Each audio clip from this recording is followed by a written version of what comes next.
हाँ बेटे, हमने शुरुआत की थी विलियन चैप्टर की।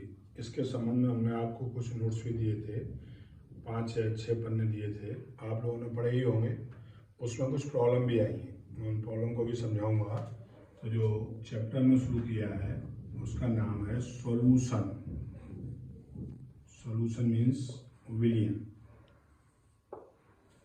लेकिन विलियन चैप्टर पढ़ाने से पहले मैं थोड़ा आप लोगों का दिमाग अपने माननीय प्रधानमंत्री श्री नरेंद्र मोदी जी के छोटी सी बात में बड़े संदेश के जो उन्होंने देने की चेष्टा की है उसके संबंध में थोड़ी चर्चा करूँगा।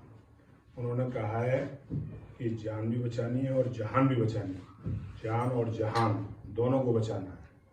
तो सबसे पहले जान बचाने के उपायों के बारे में हम आप लोगों से थोड़ा चर्चा करना चाह रहे हैं कि जो इस समय कोविड-19 कोरोना वायरस चल रहा है उससे बचने के या वो मेरे पास कैसे आ सकता है, इस पर विचार करने की आवश्यकता है।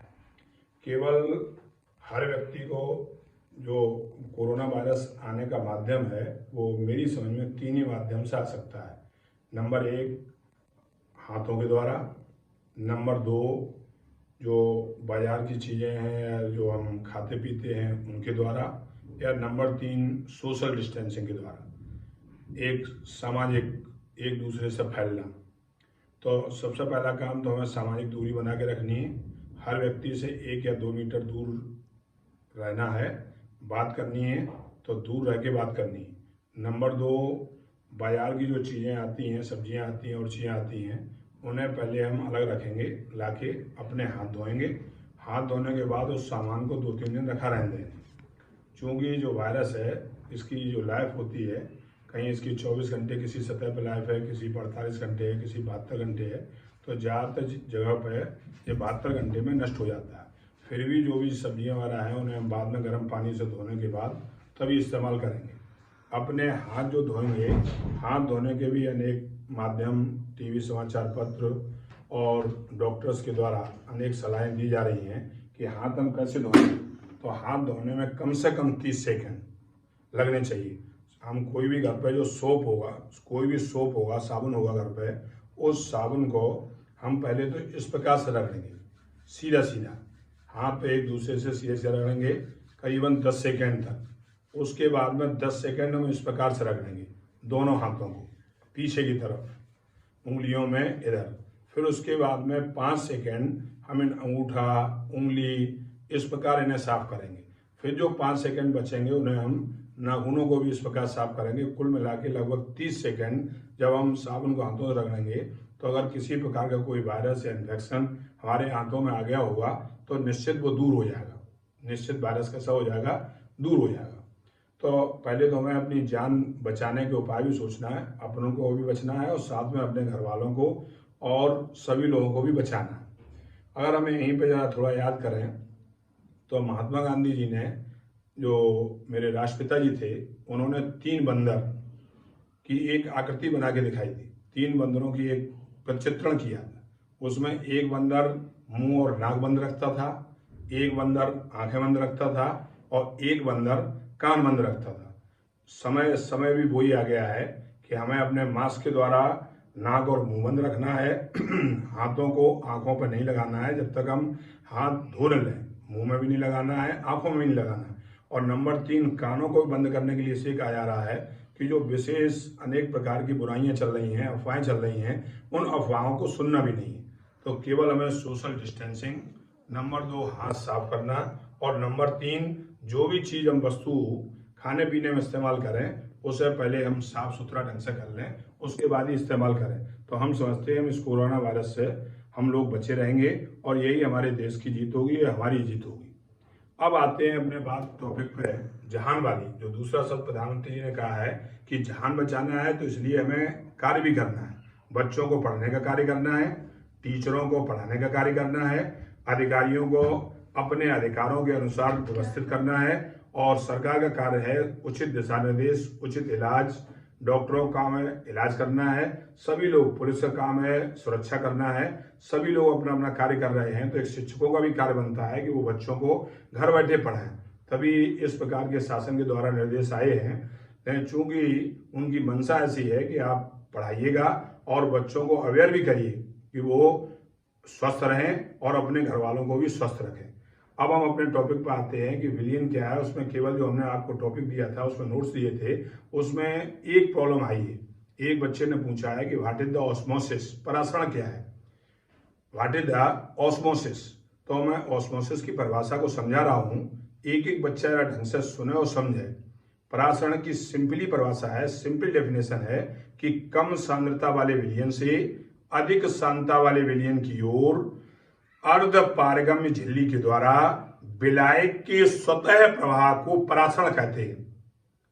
दोबारा फिर सुनिएगा, कम सांद्रता वाले विलयन से अधिक सांद्रता वाले विलयन की ओर अर्ध पारगम्य झिल्ली के द्वारा विलायक के स्वतः प्रवाह को परासरण कहते हैं। मतलब इसमें कुछ नए शब्द भी आए, आपको उन्हें समझना पड़ेगा। पहला तो विलायक क्या होता है। देखिए, जब कोई विलयन बनता है तो वो दो चीजों से बनता है, एक उसमें होता है विलेय और दूसरा होता है विलायक। विलेय और विलायक कैसे समझ पाएंगे आप। देखिए, विलेय उसे कहते हैं जो चीज विलेय हो जाती है, गायब हो जाती है, और विलायक उसे कहते हैं जिसमें कोई चीज घुली जाती है।